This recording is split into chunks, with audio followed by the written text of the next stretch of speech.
जय हिंद भाई, all of you my dear friend, this is Shiva Rathore from natural Paris city. My dear bro, आज के एपिसोड में मोहतरमा संघमित्रा एक ऐसा नाम है जो शायद देश में कोई न जानता हो। बदायूं से सांसद हैं और भारतीय जनता पार्टी से। तो आज मोहतरमा संघमित्रा की कहानी, संघमित्रा की जुबानी हम आपको सुनवाते हैं। जी मोहतरमा जी, नमस्कार। कैसी हैं? बहुत अच्छे। भाजपा के कार्यकर्ता तो बहुत जोशीले होते हैं, आप बहुत धीमे बोल रही हैं ना।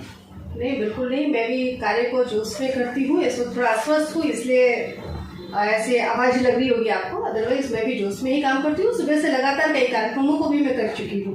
ओके, अच्छा मैम, प्रोग्राम का नाम शिवा राठौर के तीखे सवाल है और मेरी पहचान भी इसी से है।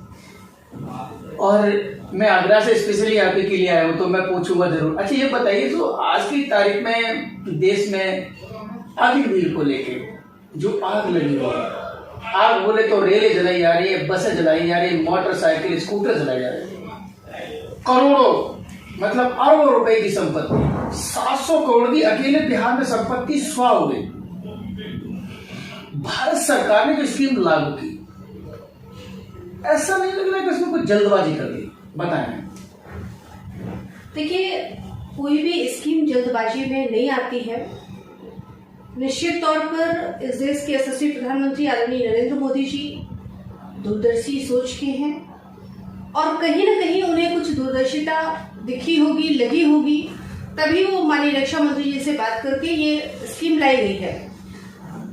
आज सरकार के साथ अगर हम कहें कि हम नौ युवकों में भी जोश बड़ी जल्दी आ जाता है तो शायद गलत नहीं होगा, और उस जोश में हम नुकसान अपना करते हैं। निश्चित तौर पर अगर हम सरकारी संपत्तियों को नुकसान पहुंचा रहे हैं, जला रहे हैं, तो कहीं ना कहीं वो हमारा नुकसान हो रहा है, क्योंकि वो चीजें सरकार बजट से लाती है और आगे कुछ और करने का विचार करती है। हम उसी को नुकसान करेंगे तो फिर सरकार उसी पर पैसा लगाएगी, हम आगे नहीं निकल पाएंगे। तो हम युवाओं को भी सोचना चाहिए कि सरकारी संपत्तियों को नुकसान ना करके किसी भी स्कीम के आने पर उस पर सोचना चाहिए, समझना चाहिए, चर्चा करना चाहिए, उसके बाद रिएक्शन करना चाहिए।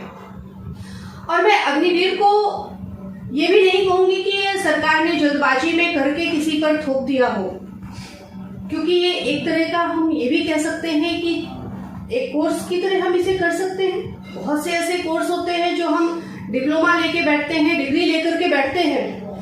अगर एक मौका हमें सरकार दे रही है तो एक डिप्लोमा या डिग्री की तरह हम इसे भी करके क्यों ना बैठे।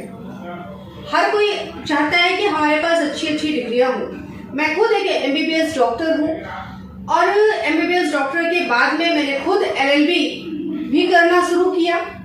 अब वो इत्तेफाक है कि मैं राजनीति में आ गई, सांसद बन गई, तो इस वजह से मेरा LLB आधर में लटक गया।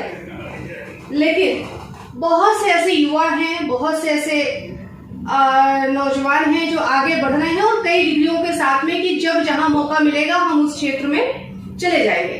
तो हमें लगता है हमारे नवयुवकों को, हमारे छोटे भाई बहनों को भी इस स्कीम का फायदा उठाना चाहिए, इसमें उन्हें जाकर के ट्रेनिंग लेना चाहिए और जहां मौका मिले इस ट्रेनिंग का उन्हें उपयोग करना चाहिए। एक मैं ये कहूंगा कि युवाओं से जब हम मालूमात किए तो वो ये कहते हैं कि 4 साल के बाद, ये 7 साल का भी हो सकता था, 10 साल का भी हो सकता था, ये 4 साल के बाद हम कहाँ जाएंगे और क्या करेंगे, क्योंकि हम तो रिटायर होके आ गए और हम फिर क्या बिजनेस करेंगे। ये सॉल्यूशन कैसे उनका? देखिए, सरकार ने ये बात नहीं किया है कि आप 4 साल के बाद कुछ नहीं कर सकते हो, आप रिटायर हो गए मतलब रिटायर हो गए, ऐसा कहीं पर भी नहीं लिखा है। आप उस 4 साल के कोर्स को कहीं पर भी क्षेत्र में जाकर के, चाहे वो पुलिस में जाकर के या अन्य क्षेत्रों में जाकर के, आप उसका सदुपयोग कर सकते हो। कहीं पर ये बाध्यता नहीं है कि 4 साल के बाद आपका रिटायरमेंट होना तय है, आप किसी भी क्षेत्र में उसका उपयोग नहीं कर सकते हो। तो ये सोच करके कि हम 4 साल में रिटायर हो रहे हैं, ये हमारी सोच गलत है। मैंने जैसा कि अभी कहा भी कि मैं खुद एक MBBS डॉक्टर हूँ। MBBS करने के बाद इंटर्नशिप से पेमेंट मिलना शुरू हो जाता है। अब कुछ इंटर्नशिप करने के बाद MS MD करते हैं, कुछ MBBS में ही संतुष्ट होकर के अपना CSC PSC पर चले जाते हैं। तो अगर हम ये कह लें कि इंटर्नशिप के बाद हमारी तनख्वाह जो मिल रही है वहीं तक हम सीमित हैं, तो ये शायद हमारी सोच को छोटा करेगा। हम उससे बड़ा सोच सकते हैं, हम इंटर्नशिप के बाद और आगे जाकर के कहां से किस तरह से हम अच्छा अर्न कर सकते हैं, अपना सेवा देश के लिए कर सकते हैं किस तरह से, उस पर भी डिपेंड करता है। तो ये स्कीम भी उसी तरह से है, हम 4 साल उसमें सेवा करके जो अर्न कर रहे हैं वो अर्न कर ही रहे हैं, लेकिन उसके बाद हम किस तरह से देश की सेवा कर सकते हैं उसमें भी रास्ते खुले हुए हैं, कहीं पर भी पूरी तरह से रास्ते बंद नहीं है। सवाल तो ये है, अगर ये सोचा समझा और कंप्लीट तैयारी के साथ प्लान था जो समाज में इसे लॉन्च किया गया, तो फिर जो फर्स्ट बैच के लिए 5 साल का और सेकंड बैच के लिए 3 साल का जो आयु का जो वो दिया जा रहा है, तो वो क्यों? कि हम कोई भी सिलेबस करते हैं, हम बहुत दूर नहीं जाए, BA BSc भी साल की बाध्यता होती है। पहले B.Ed होता था, आज D.Ed हो गया है, उसमें भी साल की बाध्यता पहले कुछ थी, आज कुछ हो गई है। लेकिन इसका मतलब तो नहीं है ना कि आप वहीं पर रुक गए, आप आगे बढ़ रहे हो। उस कोर्स के लिए आयु सीमा रखी गई है। आज तो स्कूलों में बच्चे एडमिशन लेने जाते हैं, तो मिशनरी स्कूलों में अगर एक दिन भी बच्चे की एज ज्यादा हो गई तो मिशनरी स्कूल एडमिशन नहीं लेता है। तो आप उसके लिए क्या कहेंगे? चलिए, मैं मानता हूँ मोहतरमा, आपने बड़ा गजब बड़े टेक्निकल तरीके से जवाब दिया है। अच्छा ये बताइए, जो 10% जो आरक्षण दिया गया, जो इतना बड़ा उबाल आया, तूफान आया, देश एक आग में जल गया, उसके बाद जो आरक्षण की जो बात की गई है, जो विभागों में जो आरक्षण 10% रहेगा आगे भी होगा, ये बात में क्यों कहा गया? तब तक तो देश में हजारों करोड़ की संपत्ति स्वाह हो गई। आरक्षण तो भारतीय जनता पार्टी की सरकार में लगातार जिनको भी जरूरत है उन्हें मिल रहा है, और भारतीय जनता पार्टी की ही सरकार में अगड़ों को जिन्हें आरक्षण नहीं मिलता था उन्हें भी भारतीय जनता पार्टी की सरकार में 10% का आरक्षण मिल रहा है, और जो आरक्षण अभी खत्म होने को था 10 साल बाद जो होता है वो भी भारतीय जनता पार्टी की सरकार में बढ़ाया गया है। तो भारतीय जनता पार्टी की सरकार तो कभी भी किसी के भी हक और अधिकार को छीनना नहीं चाहती है, वो उन्हें देना चाहती है। और जब उन्हें लगा कि यहाँ पर आरक्षण होना चाहिए तो उन्होंने आरक्षण को रखा। और ये ऐसा नहीं है कि उन्होंने बाद में स्टेप लिया, ये स्टेप पहले के थे, लेकिन जब तक लोग समझ पाते तब समझाया जाता उन्हें, उससे पहले ही लोगों ने अपना आक्रामक रूप दिखा दिया। तो पार्टी को या ये कहिए कि हमारे सरकार को, विभाग को उस चीज को विस्तार में लाना पड़ा, और जब विस्तार में आया तो उसमें दिखाई दिया कि वो 10% आरक्षण उसमें है।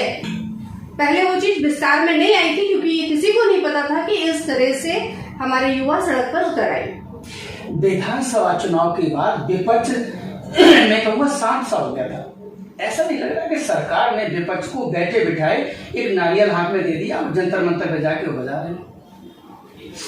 देखिए, विपक्ष के पास भी मुद्दा होना चाहिए शोरगुल करने के लिए, वो विपक्ष में है ये दिखाने के लिए।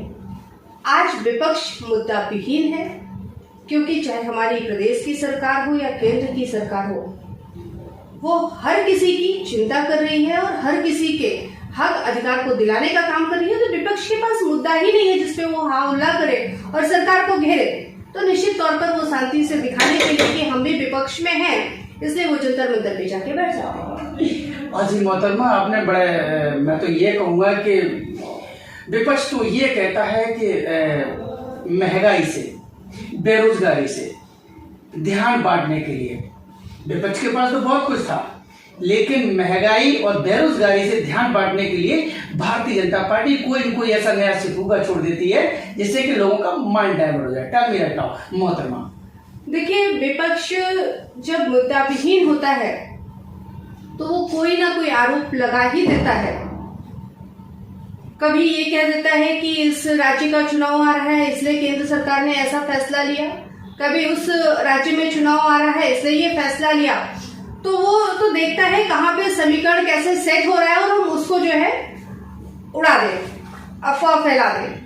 लेकिन उसमें भी वो विफल हो जाते हैं, और उसका कारण सिर्फ और सिर्फ इतना है कि हमारी सरकार सबको साथ में लेके चल रही है। जो नारा था सबका साथ सबका विकास, उसी हिसाब से कार्य कर रही है। इसलिए विपक्ष मुद्दा भी है ना। 1000 से पार सिलेंडर हो गया, 100 के पार पेट्रोल हो गई, और 2 करोड़ जो लोगों को रोजगार देने की आपने बात की थी, वो तो पूरा नहीं हो पाया ना। देखिए, बेरोजगारी या महंगाई एक दिन की नहीं होती है। निश्चित तौर पर बेरोजगारी की यदि हम बात करें तो ऐसा नहीं है कि भारतीय जनता पार्टी की सरकार आने पे ही हमारे युवा साथी, युवा भाई बहन बेरोजगार हुए। ये बेरोजगारी पहले से भी चली आ रही है। अगर पहले भर्तियां समय पर हर विभाग में हो रही होती, हमारे युवाओं को जगह जगह पर नौकरियां मिल रही होती, तो वो संख्या बढ़ी नहीं होती। और जब वो संख्या ज्यादा नहीं होती तो आज हमारी सरकार भी उस आंकड़े को पार कर गई होती।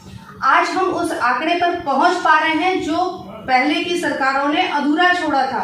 उस कार्य को हम करके आगे बढ़ रहे हैं। तो निश्चित तौर पर जिस हिसाब से संख्या बढ़ रही है, हम कार्य को कर रहे हैं और धरातल पर कर रहे हैं। हम सिर्फ आंकड़ों के साथ में कि हमने ये कर दिया वो नहीं करते हैं। हम धरातल पर कार्य को करते हैं और उसी का नतीजा है कि आपने 14 के बाद देखा, 17 देखा, 19 देखा और अभी आप 22 देख रहे हैं। आने वाले 24 में भी आप देखेंगे। पिताजी समाजवादी पार्टी में और भारतीय जनता पार्टी में आप हैं, कैसा फील कर रहे हैं? देखिए, परिवार और पार्टी, मैं पहले भी कही हूँ कि परिवार अपनी जगह है, पार्टी अपनी जगह है। मैं पार्टी में पार्टी के दायित्वों को निर्वहन करते हुए जिस तरह से पहले मैं पार्टी की कार्यकर्ता की तरह कार्य कर रही थी, आज भी कर रही हूँ और आगे भी करती रहूंगी। और परिवार की यदि बात करें तो मैं उनकी बेटी हूँ और वो ब्लड में है। उनकी बेटी होने से हमें कोई अलग भी नहीं कर सकता है। और ये सिर्फ हमारे नहीं, तमाम ऐसे परिवार हैं। हमारे यहाँ तो सिर्फ 2 ही है, बहुत से ऐसे परिवार हैं, अगर सदस्य 4 हैं तो 4-4 पार्टियों में हैं। तो ये परिवार और पार्टी दोनों अलग विषय हैं और दोनों को अलग रखना भी चाहिए। आपने बेशकीमती समय में से जो शिवा राठौर के सवालों के लिए बड़े शालीनता के साथ जो जवाब दिया, इसके लिए मैं आपका तहे दिल से धन्यवाद देता हूं मैम। बहुत बहुत धन्यवाद। धन्यवाद आप।